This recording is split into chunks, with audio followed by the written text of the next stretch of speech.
میرا جو ابتدائی زمانہ طالب علمی کا گزرا ہے وہ احناف کے پاس ہے. ان کے مدرسے میں ہم جہاں پڑھتے تھے دیہات کا مدرسہ تھا, باورچی نہیں تھا. اور جو دیہات کے گھر ہوتے ہیں انہوں نے یہ کہہ رکھا تھا ہمارے استاد جی کو کہ ہم روزانہ 2 بچوں کا کھانا دیں گے, کسی نے ہم 3 بچوں کا کھانا دیں گے, کوئی ہم 1 بچے کا کھانا دیں گے, لیکن ہمارے گھر سے بچے کھانا لے کر جائیں. استاد جی نے گھر باندھ دیے, اوے بھائی خلیل تیری ڈیوٹی اس گھر سے کھانا لانے کی, جنید تیری ڈیوٹی اس گھر سے کھانا لانے کی. سب روز کھانا لاتے. استاد جی کے پاس ایک بڑا سا پتیلا ہوتا تھا. اب پورے گاؤں میں کوئی ساگ پکا رہا ہے, کوئی دال پکا رہا ہے, کوئی گوشت پکا رہا ہے, کوئی سبزی پکا رہا ہے, کوئی آلو بنا رہا ہے, کوئی کڑی بنا رہا ہے, کوئی کیا بنا رہا ہے. جو بھی لاتا استاد جی اسی پتیلے میں ڈال دیتے, پھر اس کو مکس کرتے. تو چیز بری نہیں ہوتی تھی, لیکن اگر کوئی پوچھ لے کہ آج تم نے کیا کھایا ہے تو ہم کسی کو بتا نہیں سکتے تھے کہ ہم نے کیا کھایا ہے. بہرحال وہ ایک مرغوبہ سا ہوتا تھا کسی چیز کا, لیکن ذائقے میں بھی بری نہیں ہوتی تھی, لیکن ہم بتا نہیں پاتے کہ آج کیا کھایا ہے. یہ جو آپ لوگوں نے دیکھا ہوگا مولویوں کی توندیں باہر نکلی ہوتی ہیں, گردنیں بھی کافی موٹی ہوتی ہیں, اس کے پیچھے اصل یہی راز ہے. کتنا بھی مالدار آدمی آپ دیکھو گے گھر میں زیادہ سے زیادہ چلو 1 ڈش 2 ڈش 3 ڈشیں بنا لے گا, لیکن مولوی تو روزانہ 50 اور جتنے گھر ہیں اتنی ڈشیں روزانہ مکس کر کے ہم کھا رہے ہیں. تو ظاہر بات ہے گردنیں تو موٹی ہوں گی. کپڑے ہر سال نئے سلوانے پڑتے ہیں, پہلے والے تنگ پڑ جاتے ہیں. عجیب. اب ہم دل میں یہ کوشش کرتے اور دعا بھی کرتے کہ یا اللہ کوئی ایسا بندہ بھیج جو ہماری دعوت کرے, بھلے ہمیں آلو کھلائے لیکن ایک چیز کھلائے. یہ مکس جو چیزیں ہیں یہ نہ ہو. دل چاہتا ہے نا انسان کا بھلے دال ہو لیکن ایک ہو. اور وہ موقع کب آتا تھا جب کسی کے ہاں فوتگی ہوتی تھی, کوئی مرتا تھا, وہ آتے تھے استاد جی کے پاس اور استاد جی کو بولتے کہ 15 طالب علم بھیج دو, آیت کریمہ کا ختم ہے. ہم وہاں چلے جاتے.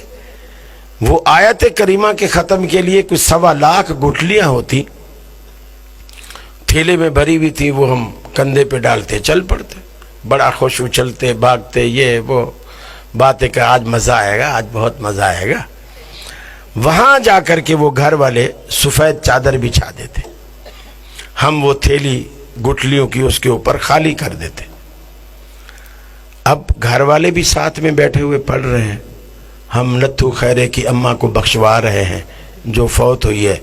اب وہ ایک گٹھلی پڑھ رہے ہیں, لا الہ الا انت سبحانک انی کنت من الظالمین. اب اتنی دیر ایک گٹھلی پہ لگ رہی ہے, ابھی دوپہر آ گئی, ابھی آدھی ڈھیری بھی مشکل سے خالی ہوئی ہے.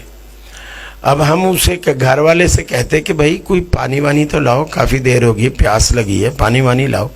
یقین مانیے میں آپ کو اندر کی بات بتا رہا ہوں, جب وہ گھر والا اس مجلس سے اٹھ کر پانی لینے کے لیے جاتا, ہم سارے طالب علم ایسے چلو بھرتے, لا الہ الا انت سبحانک, لا الہ الا انت سبحانک.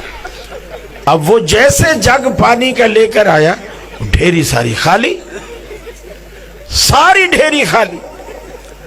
اب وہ جو ہمارا استاد جی ہوتا یا مانیٹر ہوتا جو بھی, وہ بھی کہتا ماشاءاللہ بچوں نے بڑی ہمت کی جی, بس جلدی سے دسترخوان لگاؤ, ابھی ظہر کا ٹائم بھی ہونے والا ہے, پھر اس کے بعد ہماری پڑھائی بھی شروع ہونے والی ہے.